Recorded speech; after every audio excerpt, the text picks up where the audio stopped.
1 से 80 गुना ताकतवर होता है डॉलर 1 रुपये से। लेकिन क्या आपने कभी सोचा है कि ऐसा क्यों होता है? क्या आपकी मेहनत की कमाई सिर्फ इसलिए कम वैल्यू की है कि आप भारत में रहते हैं? रुपया कमज़ोर नहीं है, उसे बनाया जा रहा है, लेकिन देखते हैं कैसे। तो हर देश की करेंसी की अपनी अपनी वैल्यू होती है और वो जो वैल्यू है उस कंट्री की इकोनॉमिक वैल्यू पे डिपेंड करती है।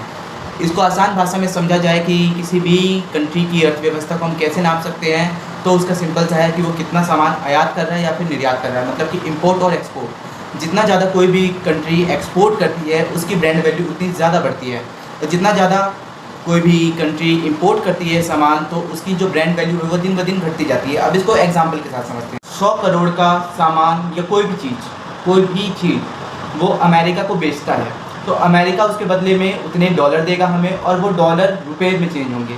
और जैसे जैसे इंपोर्ट मतलब जैसे जैसे एक्सपोर्ट बढ़ता जाएगा हमारी कंट्री से दूसरे कंट्री में और वहाँ इंपोर्ट करेंगे लोग, वैसे वैसे जो हमारी करेंसी है उसकी वैल्यू बढ़ेगी। लेकिन चूक कहाँ होती है?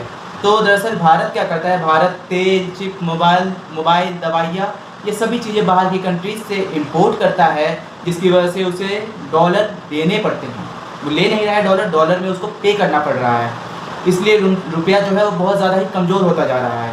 और सेकंड चीज़ क्या है, सेकंड पॉइंट हमारा है इन्वेस्टमेंट, FDI इन्वेस्टमेंट। जब कोई विदेशी कंपनी भारत में पैसा लगाती है तो उसे डॉलर को रुपए में बदलना पड़ता है, इससे भी रुपया मजबूत होता है, मतलब कि रुपया की पावर जो है वो बढ़ती है हर कंट्री में। पर क्या भारत में निवेश आसान है? ज़मीन का झंझट रहता है, कानून में लेट लपीती होती है, बहुत ज़्यादा टाइम लगता है हर चीज़ में। सेकंड चीज़ ये है कि बहुत ज़्यादा ही नीतियाँ जो है यहाँ की बहुत ज़्यादा ही बेकार है, मतलब कि हमेशा ही चेंज होती रहती है। अपनी ये जो सरकार है वो अपनी भलाई के हिसाब से, अपने फ़ायदे के हिसाब से जो नीतियाँ हैं उसको चेंज करती रहती है, इसलिए कई कंपनी हमारे भारत में इन्वेस्ट ना करके बांग्लादेश और वियतनाम पे ज़्यादा भरोसा करती हैं। एंड थर्ड पॉइंट जो है जिसकी वजह से जो हमारा रुपया है वो दिन ब दिन कमज़ोर होता जा रहा है, तो वो है ट्रस्ट। तो अपनी ब्रांड वैल्यू बनाने के लिए सबसे जो ज़रूरी चीज़ होती है वो ट्रस्ट होती है, लेकिन इंडिया में वो ट्रस्ट आ ही नहीं पा रहा है। डॉलर की वैल्यू सिर्फ इसलिए नहीं है कि अमेरिका अमीर है, बल्कि इसलिए भी है कि लोग उसकी पॉलिसी पर भरोसा करते हैं। उन्हें पता है कि उनकी पॉलिसी जल्दी चेंज नहीं होगी, सेम रहेगी।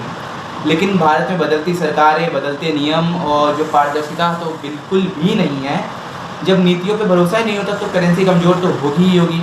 तो अब आपसे कुछ सवाल है, क्या सिर्फ भारत का गरीब होना ही वजह है रुपये के गिरने की, या कुछ नीतियां हैं जो हमारी जेब काट रही है? क्या आप लोग को लगता है अगर भारत की करेंसी मजबूत हो जाए तो आपकी लाइफ पर क्या फर्क पड़ेगा? कमेंट कर देना। तो रुपया एक सिर्फ